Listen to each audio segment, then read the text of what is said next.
E agora, dando continuidade, e para quem chegou depois também, só para informar, a Eveline, infelizmente, não pôde participar com a gente, tá, desse debate, desse evento.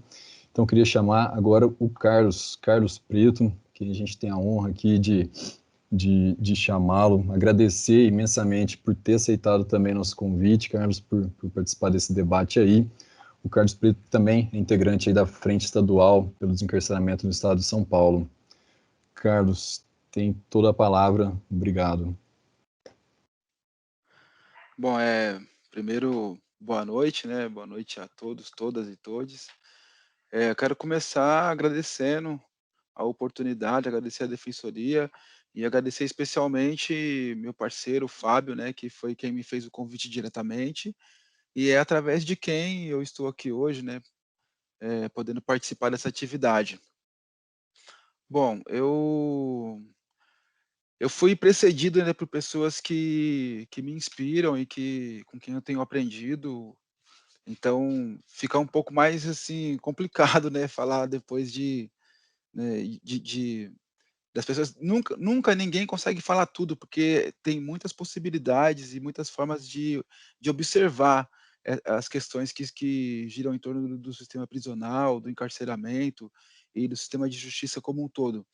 Mas é sempre um desafio, assim, encontrar um outro jeito de falar, não ser repetitivo, quando você fala depois das pessoas que lideram esse movimento e que fazem, acontecer, giram a roda da produção de conhecimento em torno dessa discussão.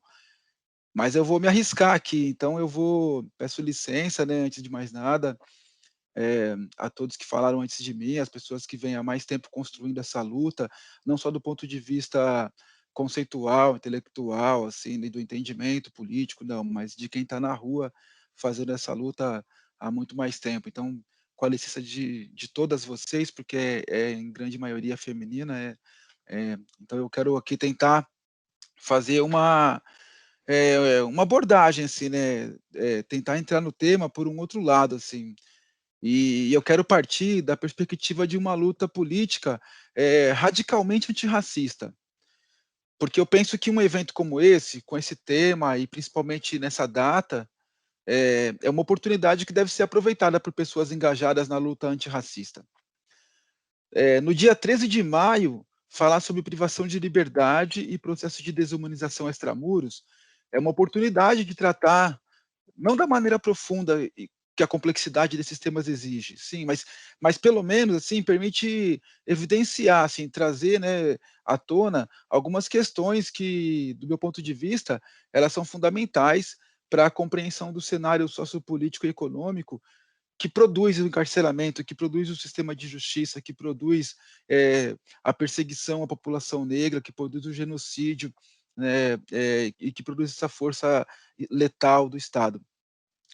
Então, assim, uma questão que eu considero, assim, central para o avanço da luta radical antirracista é o enfrentamento a essa tradição nacional de criar, alimentar e sustentar mentiras históricas. É incrível como o legado colonial construiu uma república falsa, que é administrada por uma democracia de mentira e é dirigida por um grupo de estelionatários que comanda uma nação de pessoas iludidas.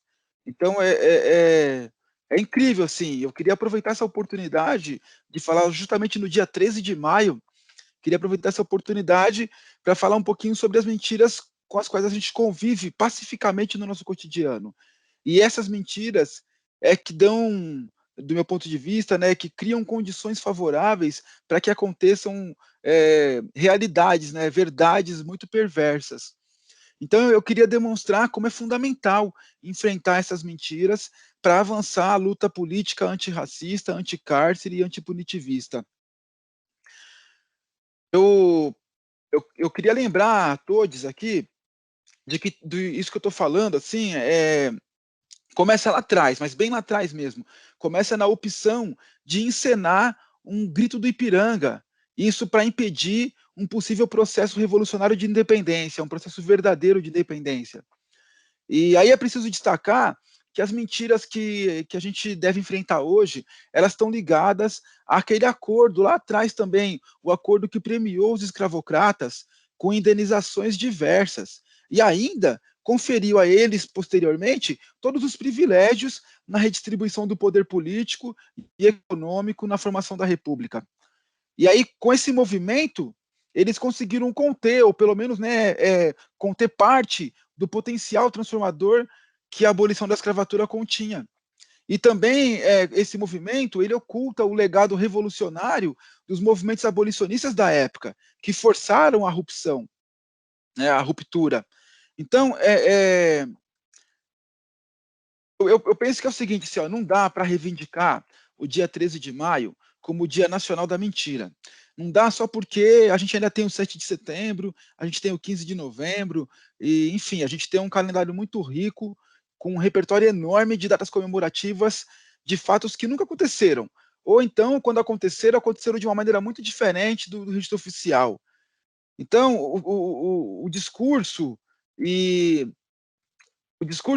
a narrativa oficial sobre os eventos comemorados em determinadas datas, como 15 de novembro, 13 de maio e assim por diante, 7 de setembro, só para lembrar as mais, né, as mais potentes, né, e também as mais antigas.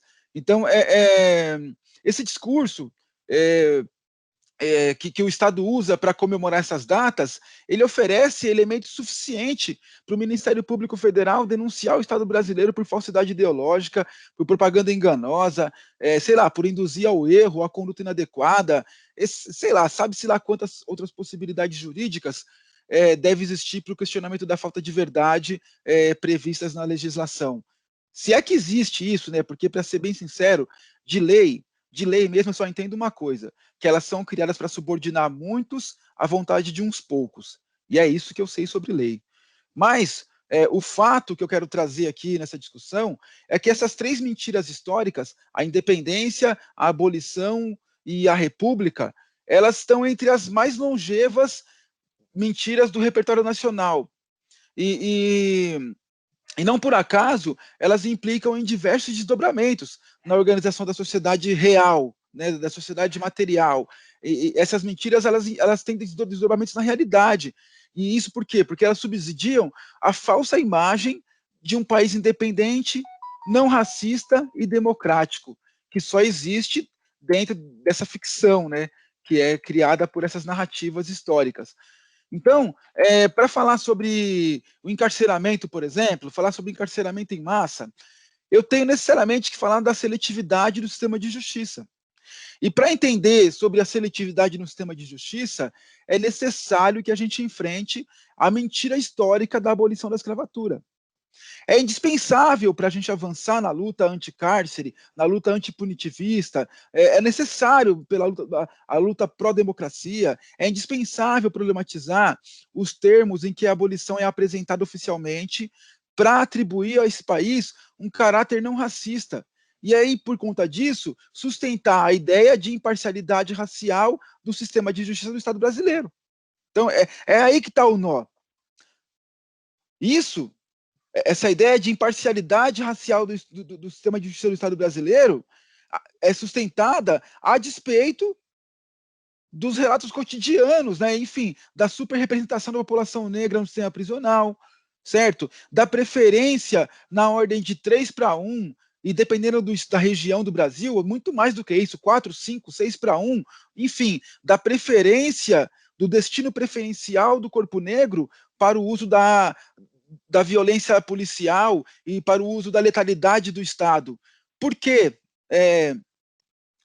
A gente não vai conseguir compreender isso desconectando uma coisa da outra. A polícia militar não ficou má de repente, não é a última década, não foi agora, não são essas pessoas, não é pessoal, não são esses policiais que estão agora atuando, não são esses juízes, não é esse grupo que coordena o sistema jurídico hoje que inventou isso tudo. Isso está conectado com um processo histórico de desumanização de um grupo que constrói esse país sendo subjugado por ele. Então, para falar também sobre desumanização, mesmo fora do sistema carcerário, que seria, então, o outro tópico da mesa de hoje, né? Então, para falar do processo contínuo de desumanização, extramuro, inclusive, é necessário enfrentar uma outra grande mentira. Só que essa mentira é de ordem mundial. E aí eu me refiro a essa premissa, né, essa ideia de que os direitos humanos eles se estendem impreterivelmente a todas as pessoas. Essa ideia precisa ser problematizada. Eu quero aproveitar aqui para compartilhar com vocês uma conversa que nós tivemos na Amparar, numa roda de conversa da Amparar, um tempo atrás. E nessa conversa nós problematizamos essa questão do ser humano, como do ser humano ser aceito como um ente universal da representação natural de todas as pessoas. Eu entendo que o humano nunca foi todo mundo, porque nunca houve um momento histórico em que o conceito de humanidade tenha abrangido todas as pessoas, todas as etnias, todas as raças, todos os gêneros, todas as classes sociais, etc. Isso é real. Isso é uma leitura da experiência histórica. A humanidade, ela sempre foi um clube fechado aos seus associados. Aqueles considerados humanos, esses são os associados, aqueles que foram sempre considerados humanos. Então, o que se vê historicamente são conflitos sociais e políticos, onde, com o uso de mais ou menos violência, enfrentando maior ou menor resistência, grupos organizados foram forçando a expansão do clubinho dos humanos, incorporando novos associados à humanidade. Isso é o que eu vejo no processo histórico. O movimento abolicionista aqui no Brasil, no século XIX, no mundo todo, vamos falar do mundo todo, então, o movimento abolicionista do século XIX, a luta feminista do século XX, os movimentos antirracistas que pautaram o antissemitismo e que venceram o sistema de apartheid na África do Sul e o Jim Crow nos Estados Unidos também, são alguns dos exemplos bem-sucedidos da pressão exercida sobre a humanidade para estender a mais grupos a abrangência do conceito, o conceito de humano. Tornando essa força política, tornou personagens antes rejeitados, como os negros, as mulheres, os judeus e outros tantos grupos, né, rejeitados pelo clubinho dos humanos. Então, esses sujeitos antes rejeitados, por força desses movimentos populares e sociais, eles forçaram, né, então, que a abrangência fosse aumentada. E aí esses sujeitos antes rejeitados passaram a ser considerados humanos. E aí, nos termos do contrato de adesão ao Clube dos Humanos, eles tornaram-se signatários dos códigos sociais e das práticas políticas daqueles que administram o clubinho da humanidade. Esse é entendeu? A pegadinha está aí. E aí, então, tornaram-se, sim, de fato, destinatários de determinados direitos, né? Porque agora estão no Clube dos Humanos, são destinatários de determinados direitos. Mas, para isso, também são signatários de códigos sociais, de práticas políticas que foram criadas pelos administradores do clubinho, certo? É o pacote. Então, de toda maneira, é importante que a gente problematize as grandes verdades oficiais, né, inclusive essas que eu mencionei agora, porque através dessa problematização a gente vai encontrando elementos para desconstruir as mentiras estruturais. Tem mentiras estruturais nesse país, e uma delas é essa, que a abolição da escravatura acabou com o racismo, certo? Ou que o Estado brasileiro não é racista, ou que o sistema de justiça brasileiro é imparcial, ou que o sistema de justiça brasileiro, ou que a justiça criminal, ou que a violência policial não é seletiva, certo? Então, essas mentiras estruturais, elas abrem caminho, elas produzem novas mentiras. Então, a mentira da abolição da escravatura e do fim do racismo abriu a precedência para a grande mentira contemporânea, que é a imparcialidade e a não seletividade do sistema de justiça, certo? E aí isso abre novas portas para outros mecanismos de dominação. Mas eu vou voltar aqui para esse raciocínio para dizer o seguinte, que essas mentiras estruturais foram elas que edificaram os alicerces da sociedade brasileira. Essa sociedade ela é alicerçada, ela foi construída em cima de mentiras. E são essas mentiras que produzem uma narrativa ficcional, uma narrativa mentirosa. E essa narrativa mentirosa, ela se sobrepõe à realidade que é vivida pela maioria das pessoas. Essa realidade que vivem os sobreviventes do sistema de justiça, por exemplo. Os sobreviventes do sistema de justiça criminal, eles vivem uma realidade que ela é denunciada pelos movimentos sociais, que ela é constatada por pesquisas científicas e acadêmicas, e que ainda assim ela é negada pelo Estado. Negada como? Com base na premissa da grande mentira estrutural de que não há racismo num país que aboliu a escravidão, certo? Então, de volta ao nosso cotidiano, né, acho que eu estou muito lá atrás, muito no processo histórico, então eu vou voltar aqui para o nosso cotidiano, mais precisamente, assim, para esse momento, então. O momento em que nós estamos aqui conversando sobre os efeitos do encarceramento na vida de um sobrevivente e sobre o processo contínuo de desumanização extramuros. Então, eu me pergunto, e eu também gostaria de influenciar outras pessoas que estão aqui nessa sala a se perguntarem também. Quantas inverdades e quais imprecisões podem ser descobertas numa reflexão como essa? Numa reflexão que se disponha a perceber as nuances e os detalhes da desumanização extramuros, que acontece depois que o sujeito sai da cadeia. Uma delas, eu acho que é essa daqui, ó, que a legitimidade do sistema estatal de justiça, ele reside no conceito de imparcialidade. É ali que mora a legitimidade do sistema. Ele só se faz legítimo porque ele vem de uma ideia de imparcialidade, certo? Então, para sustentar uma narrativa oficial de imparcialidade, esse sistema ele busca refúgio na abolição fictícia da escravatura. Ele usa a abolição como marco inaugural de uma sociedade não racista, sociedade essa que nunca existiu. E esse mesmo sistema, ele encontra no advento da República uma narrativa de uma nação de oportunidades e de mobilidade social, porque, afinal de contas, é uma nação republicana. Né? E aí ele vai buscar, nessa estrutura da mentira tradicional brasileira, ele vai buscar, na adesão ao sistema democrático, ele vai buscar, né, os elementos que constrói para ele próprio um atestado de respeito aos princípios de igualdade entre as partes, pelo menos no que diz respeito à representação política. Afinal, é um Estado democrático de direitos, certo? Então,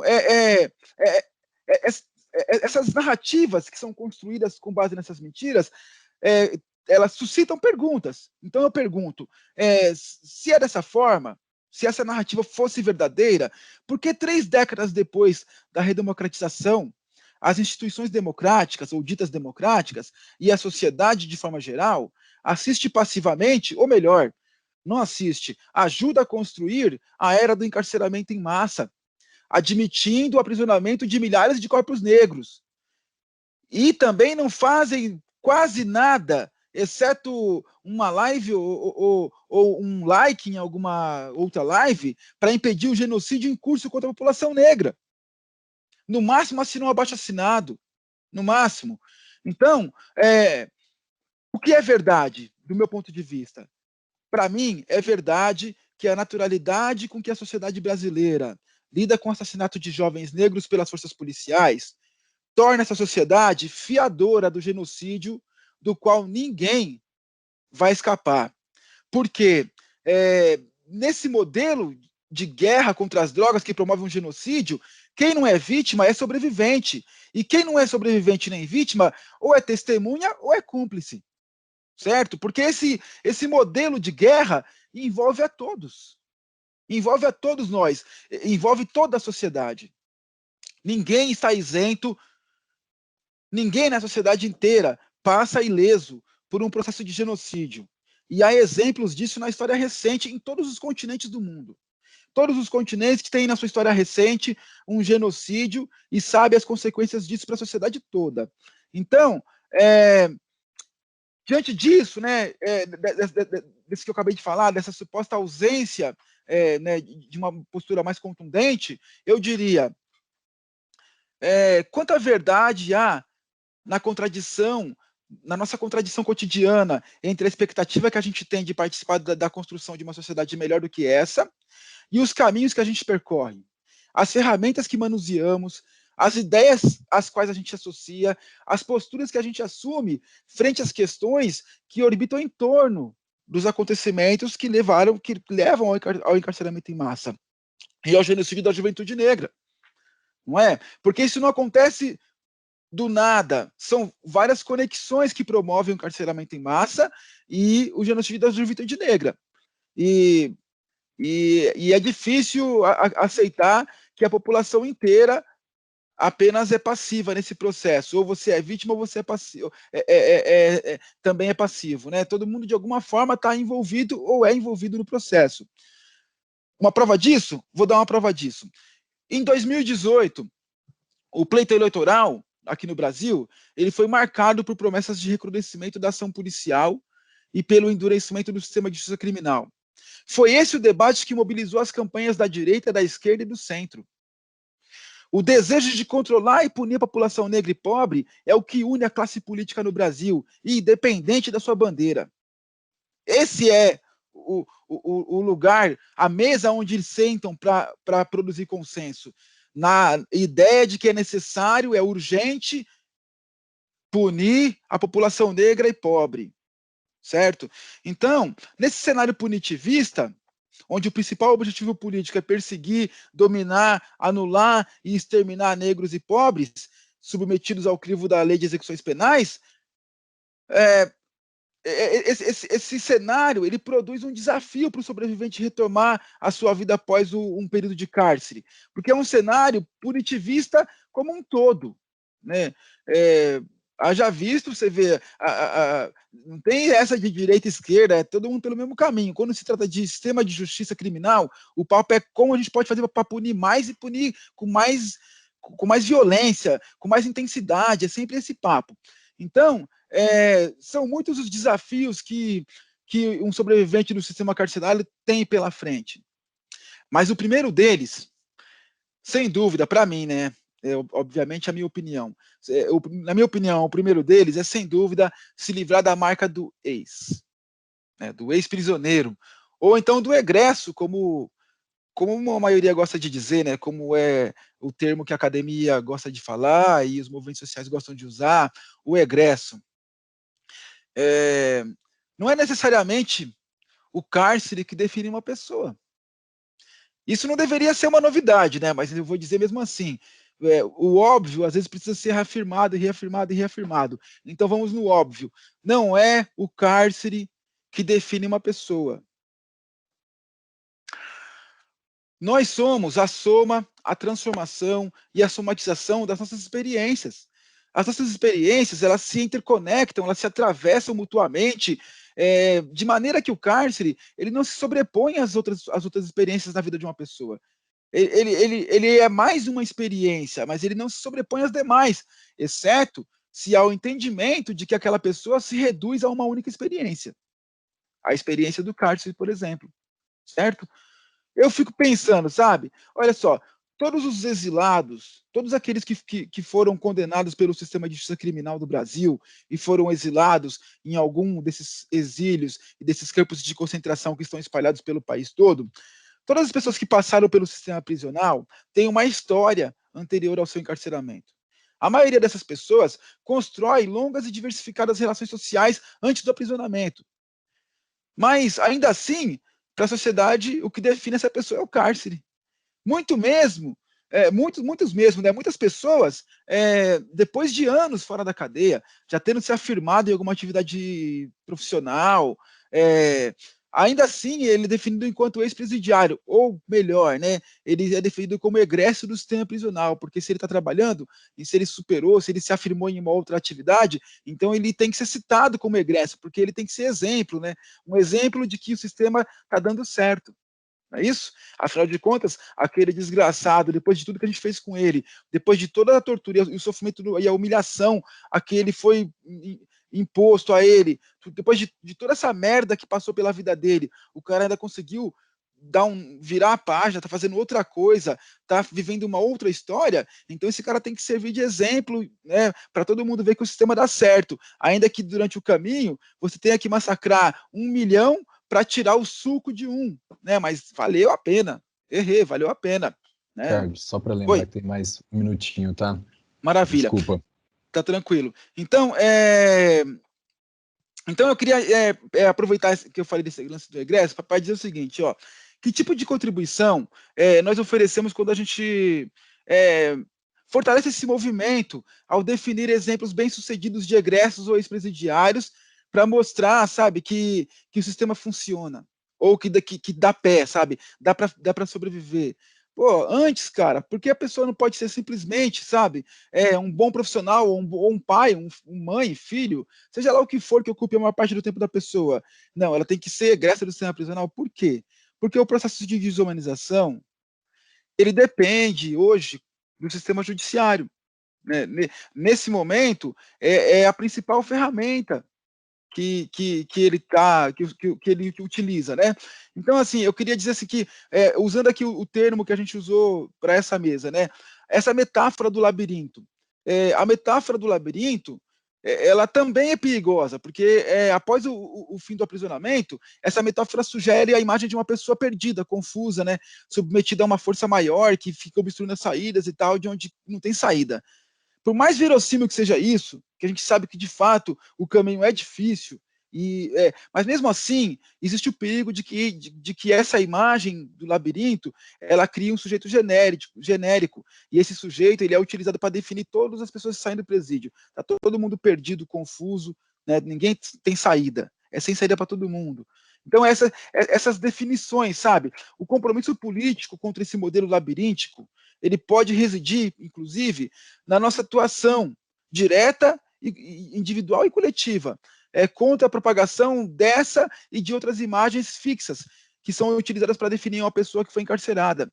Imagens fixas, as definições aprisionam as pessoas nessas imagens estáticas, que são incontornáveis. Então, elas distanciam as pessoas daquela complexidade que é atribuída ao sujeito considerado humano. Então, ela o quê? Desumaniza. Certo? Volta o mesmo ponto, desumaniza. A prisão, gente, ela é uma marca indelével do caráter violento e perverso da sociedade brasileira. Mas não é a prisão, ela não define uma pessoa em sua complexidade, em sua totalidade. O que a gente tem que fazer, nós que somos ativistas, a gente tem que se preocupar com isso, eu acredito, é tentar impedir que essa inversão continue sendo feita. Certo? A essa inversão que é feita de maneira a confundir, inclusive, as pessoas e as instituições que são engajadas nos movimentos sociais ligados à defesa e garantia de direitos. Qual é essa inversão? A inversão é o seguinte: o sistema carcerário ele deve macular, ele deve sujar a imagem do Estado, porque é o Estado que o cria e o sustenta, e da sociedade, porque é a sociedade que aprova e aceita esse sistema de justiça. Mas, ao contrário, a gente tem permitido que isso se torne um estigma da pessoa que é vítima do sistema de justiça. Então, a pessoa é vítima desse sistema, sobrevive a ele e ainda assim carrega esse estigma, que deveria ser, na verdade, a vergonha do Estado, a vergonha da sociedade, certo? Gente, ao lado do sistema escravocrata, sem dúvida nenhuma, o sistema de justiça brasileiro ele vai entrar, ao lado do sistema escravocrata, para os anais da história, como uma das provas mais irrefutáveis do caráter racista, violento e perverso das elites que dirigem esse país. As elites que dirigem a sociedade capitalista brasileira. Então, eles que têm que se vergonhar do sistema de justiça e do encarceramento de pessoas, de seres humanos, e não a pessoa que foi vítima desse processo.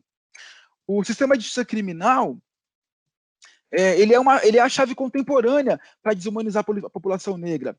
Percebem que quando um homem negro é linchado no estacionamento do Carrefour, imediatamente a ficha criminal dele é levantada? Vocês entendem por que as mães e os familiares por todo o Brasil levam a cabo a luta política mais radical do nosso tempo, que é a luta pela memória dos seus, a memória daqueles que foram violentados pelo Estado, assassinados pelo Estado? Essa é a luta mais radical dos nossos tempos. Por quê? Porque elas sabem como é necessário desmentir a narrativa policial que criminaliza os corpos sem vida dos seus filhos. Porque a polícia mata é pela cor, é pela origem, é pela região, e depois atribui um crime qualquer, porque no Brasil a sociedade aceita facilmente que a prática de um ato ilegal seja a autorização para retirada automática de todos os direitos destinados aos humanos, inclusive o direito à vida e à integridade física. Mas isso só funciona com quem é pobre e é preto, lógico, porque isso mostra a fragilidade do aceite desses no clubinho daqueles. Então, negros e pobres foram aceitos no clube, mas no contrato tem carências, tem anuidades, tem suspensão de direitos, tem até a previsão de exclusão permanente ou temporária do clubinho. Sabia? Vocês sabiam que a Billie Holiday, a cantora norte-americana, afro-americana, vocês sabiam que ela foi perseguida a vida dela inteira porque ela cantou uma música que criticava o linchamento de negros lá nos Estados Unidos?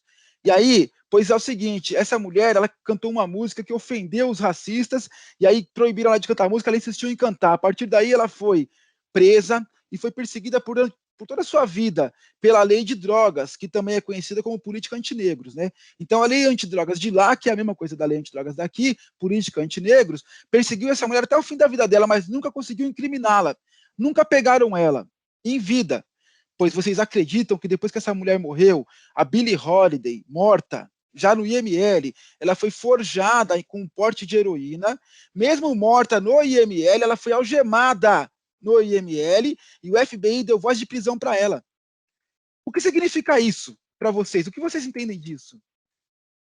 Vocês entendem? Porque num dia 28 pessoas são assassinadas numa comunidade do Rio de Janeiro e toda a sociedade fala, meu Deus, está errado, comunidade internacional, e cria uma situação insustentável para o sistema de justiça do Rio de Janeiro e tal, e no dia seguinte a polícia civil divulga a ficha criminal dos mortos, sei lá se é verdade aquela ficha, mas enfim, atribui às pessoas que foram assassinadas uma série de crimes, e aí a sociedade simplesmente fala, então tudo bem, beleza, só matou 28, porra, já que foi até lá, por que não fez um serviço melhor? Porque o assassinato de pessoas envolvidas, supostamente envolvidas com crime, para a sociedade brasileira, é limpeza étnica.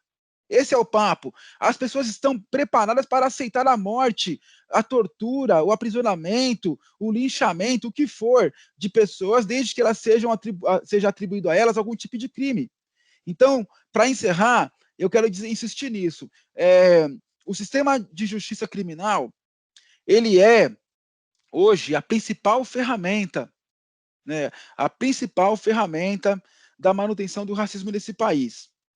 E o sistema de justiça criminal, ele é sustentado por uma mentira histórica, que é a abolição da escravatura e a posterior ideia de que esse país não é racista. Portanto, ele é capaz de constituir um sistema de justiça imparcial.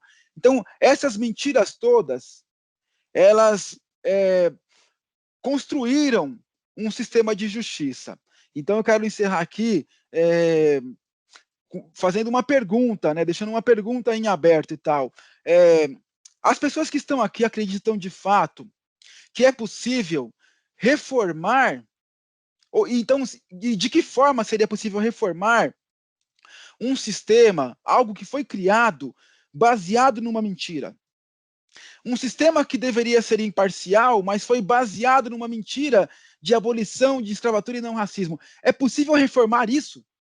Então, com isso eu encerro, com essa pergunta eu encerro aqui a minha participação. Eu peço desculpa por ter talvez me alongado um pouco mais, e novamente quero agradecer a oportunidade, né, de poder participar dessa atividade e tal, e deixar um forte abraço aqui a todas as mulheres ativistas, né, as mães, as companheiras, né, que estão nessa luta, porque essa luta é majoritariamente feminina, e são as mulheres que constroem a elaboração teórica dessa luta, porque elas vivenciam, elaboram e passam para outras pessoas essa elaboração, e são essas mulheres que enfrentam com o seu próprio corpo, né, essa luta diariamente nas filas de visita, no enfrentamento com a polícia, e tentando, né, salvar os seus familiares de um mal maior ainda do que aquele que já está sendo infligido a eles. Então, muito obrigado a todas vocês, especialmente, né, a Railda e a Miriam Damparar, que são as minhas referências dentro desse movimento. Gente, muito obrigado, uma boa noite a todos, a todas e a todos. Carlos, a gente que agradece muito essa fala impactante sua, de muita racionalidade, né? De quem conhece de fato esse sistema perverso, né? Como o Matheus colocou aqui no linkzinho, acho que sem palavras mesmo, para toda essa reflexão que você traz, né? Obrigado por essa contribuição nesse espaço aqui da Defensoria, né? Nesse debate. E a pergunta fica aí para o público aí, que o Carlos trouxe, e aliás já deixo aqui a informação, quem quiser também fazer alguma pergunta, quando a gente acabar, para algum dos palestrantes aqui, algumas das pessoas que iniciaram esse diálogo, pode fazer no chatzinho aqui, que depois eu passo para cada um deles e delas.